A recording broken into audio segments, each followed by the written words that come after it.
Quería más cooperación en el marco legal, obviamente, entre Estados Unidos y México, y me acusaron de traidora a la patria por ello. El crecimiento de la economía mexicana es prácticamente cero, así ha estado creciendo en los últimos 30 años, pero ¿cómo los puedes explicar? No es nada complejo, es el... Así, tal cual. Entonces, durante muchos años se dijo que no, el crimen organizado no le interesaba la política. Es mentira. Es una estructura de poder, es un negocio multinacional, además, global. Claro que les interesa el poder y claro que les interesan las condiciones de poder. Hemos tenido tratado 30 años. Y en los últimos 30 años, ¿cuánto hemos crecido? Sí, no, ha sido marginal. Y en los últimos 30 años... Y sigue siendo el sostén de la economía mexicana. Alguien mensajes en charlas que preferirían que vinieran estadounidenses a llevarse a los delincuentes si es que Sheinbaum no lo quiere hacer. Reaparece Lili Téllez, ojerosa, desdibujada y sobre todo inclusive se le puede ver deprimida. Por su parte pensé que había cambiado el eso de ser entreguista, vendepatrias y no. Lo resalta en una entrevista que hace un par de minutos hizo, donde escucharemos tanto a San Martín y a la misma Lili Téllez muy enojadas porque la invitada se sale del guión y les exhibe todas sus mentiras. Es impresionante que los vendepatrias siguen jurando y perjurando ante todo lo que tienen, porque no tienen mamá, de decir que ya saben que viene en la reforma electoral y nada más que pura mentira. Por su parte, andan jurando y perjurando, ya vimos a Jorge Romero, ya vimos a Ricardo Anaya, que los que tengan vínculos con el crimen organizado, que desaparezcan. Y es muy bueno, me parece excelente idea. Pero hay que ser, para ser conscientes y ser congruentes, el primer partido político que tendrá que desaparecer sería el Partido Acción Nacional, porque sabemos que está vínculo directo con el crimen organizado y ya saben que su papá Felipe Calderón también lo estaba. Entonces seamos serios, pero me parece muy de acuerdo esa iniciativa, que sea parejo para todos los partidos políticos. Por su parte, algo que luego vamos a escuchar, cómo les molesta muchísimo que si el crimen organizado está inmiscuido en el gobierno, hay que recordarles algo, amigos y amigas, esto no es de ahorita. No es de hace 7 años que llegó la Cuarta Transformación a arreglar todo el relajito que se aventaron los planistas. No, tiene muchísimos sexenios y que curiosamente, lo repito, ahora sí que el crimen organizado que quieras ver, de las letras que tú quieras revisar, de todos independientemente, todos se crearon, se financiaron y siguen funcionando por gobiernos priistas y panistas. Si lo puedes revisar, no te lo dice Alberto Mut, revisa cuándo se fundaron y quiénes son sus líderes. Y ahí hay que ir por todos los partidos, cuando dicen que son los del crimen organizado, los políticos. Recordar que priistas y panistas, muchos están en la fila, que de hecho son plurinominales. Vamos a escuchar, amigos y amigas, esta cátedra. Ahorita lo platicamos. En que en México mandan ellos, mandan los criminales. ¿Cómo lo ves, Lili? Bueno, yo hace algunos meses manifesté que se requería más cooperación en el marco legal, obviamente, entre Estados Unidos y México, y me acusaron de traidora a la patria por ello. Y ahora están haciendo justo lo que yo había... Querían hacer hasta juicio político. Sí, están haciendo justo lo que yo había planteado, que es cooperar más, y eso lo celebro, porque creo que ambos ejércitos, el mexicano, que tiene de sobra patriotismo, capacidad y lealtad, es nuestro ejército, con el ejército estadounidense, en el marco legal aprobado por el Senado, podrían combatir juntos el enemigo en común que tenemos mexicanos y estadounidenses.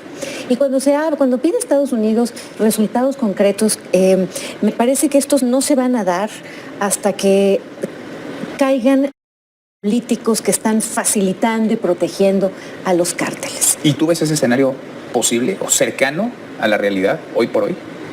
Ese escenario es factible, sería cuestión de una decisión, de un momentito, si Claudia Sheinbaum se atreve a romper el heredó de López Obrador, y eso sería lo más sano.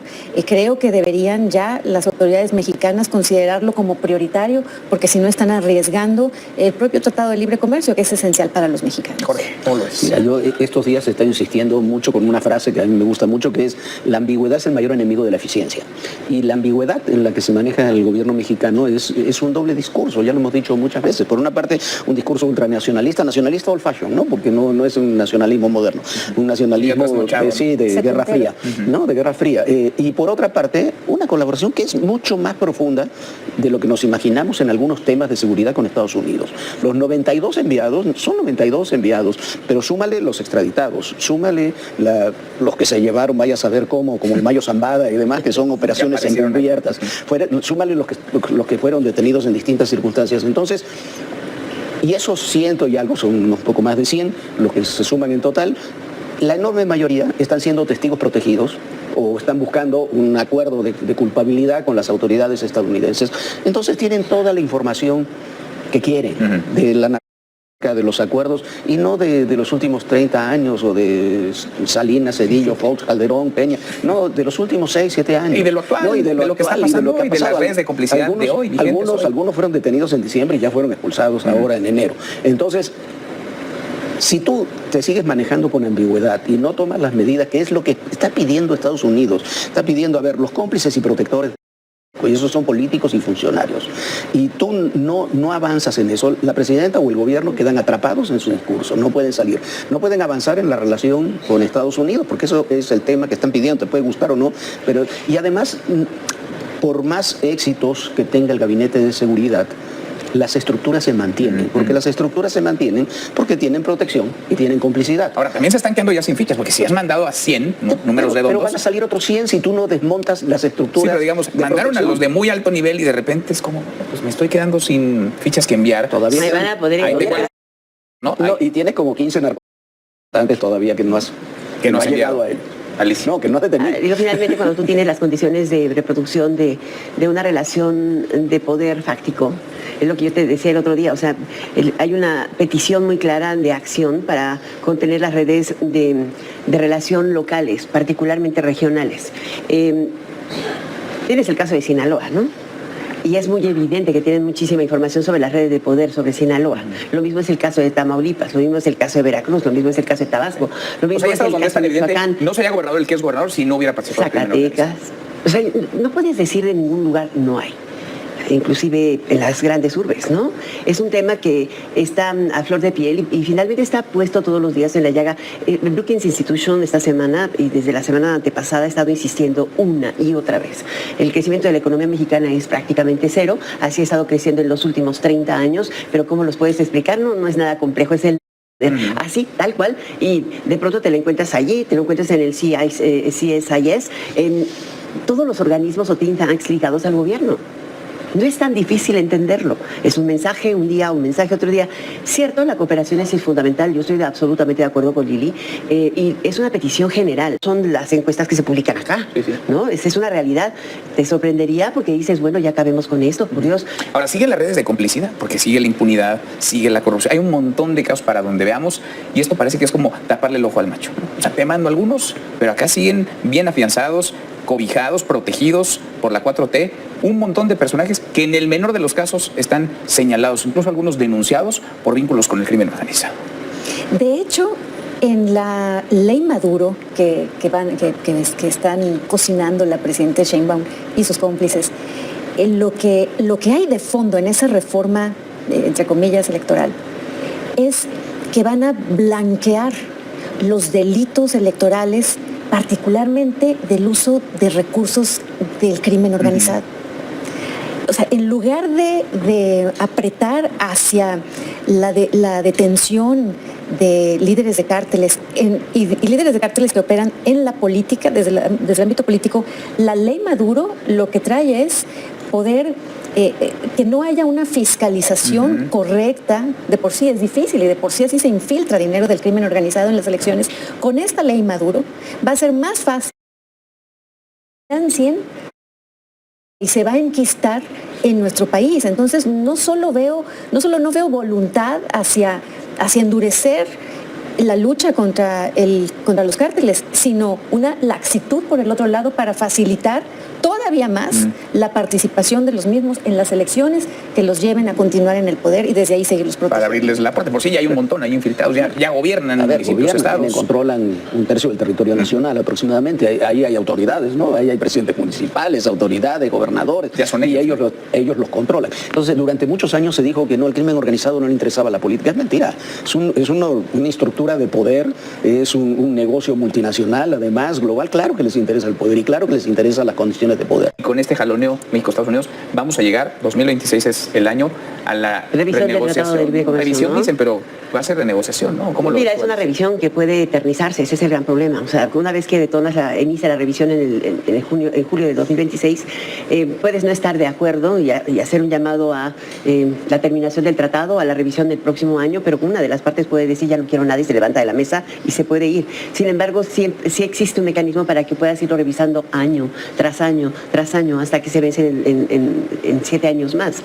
Esto te generaría una incertidumbre brutal, porque nunca tendrías un marco de referencia claro para hacer una negociación de cadenas productivas, que esa es la parte más complicada hoy, ¿no? Yo veía una decisión que decía, o una declaración que hicieron tanto Lutnick como el secretario de Comercio de Estados Unidos, como Greer, Jameson Greer, el titular de la USTR en Davos, ¿no? Davos se convirtió en el foro global más increíble de esta semana. Sí, fue bien interesante. Donde no estuvimos como país. Los CEOs no importaban. La verdad es que los directores generales de las empresas fueron los menos escuchados. Ha sido el foro político más interesante del año, y yo creo que en muchos años. Pero estos dos personajes decían, bueno, ¿de qué estamos hablando? La globalización terminó. Y aquí lo único que sí te voy a decir es que cualquiera que quiera entrar al gobierno, a la economía de los Estados Unidos, va a tener que pagar un derecho de piso. Y un derecho de piso se llama arancel. Sí. Y si quieres realmente hacer negociaciones efectivas con nosotros, tienes que adecuarte a nuestras circunstancias. Este país necesita energía, agua, electricidad, seguridad, pero no va a mantener a los demás. En pocas palabras, esa es la manera en que están ellos actuando. Hoy lo único que tienes es un principio es que sí vamos a renegociar el tratado, sí vamos a seguir con el tratado. Tenemos tratado, hemos tenido tratado 30 años, y en los últimos 30 años, ¿cuánto hemos crecido? Sí, no, ha sido marginal. Y en los últimos 30 años... Y sigue siendo el sostén de la economía mexicana. Alguien le decía sin el tratado esto se desmorona. Está claro, el diagnóstico de Estados Unidos está clarísimo en ese tema. Y en otros, pero en ese está clarísimo. Y es muy interesante ahorita lo que mencionabas, Alicia. A mí como senadora, hay personas de estados, tú mencionabas Sinaloa, hay personas de Sinaloa, de Tamaulipas, de lugares que todos sabemos que están en graves problemas porque porque el poder real lo tienen los cárteles, que me han comentado en mensajes, en charlas, que preferirían que vinieran estadounidenses a llevarse a los delincuentes si es que Sheinbaum no lo quiere hacer. Está la desesperación. Está la desesperación, sí. Y eso yo creo que es reflejo también en la encuesta que acabas de mencionar. Me llamó la atención que la presidenta Sheinbaum comentó que México es un país de libertades, eso no es cierto, y decía que se puede transitar libremente. Ahí es un termómetro de primera mano y que todos los mexicanos lo sentimos. No se puede transitar libremente en México, no hay libre tránsito. Si algo está tomado, para empezar, es la infraestructura de caminos rurales, entre comunidades, de terracería, de carreteras grandes, están tomadas por el crimen, y te lo dicen con mucho dolor todas las personas que son víctimas de ello. Entonces, sí, los mexicanos se están dando cuenta, y a mí me preocupa mucho que el gobierno no tome esto en serio y arriesgue el Tratado de Libre Comercio, que es esencial para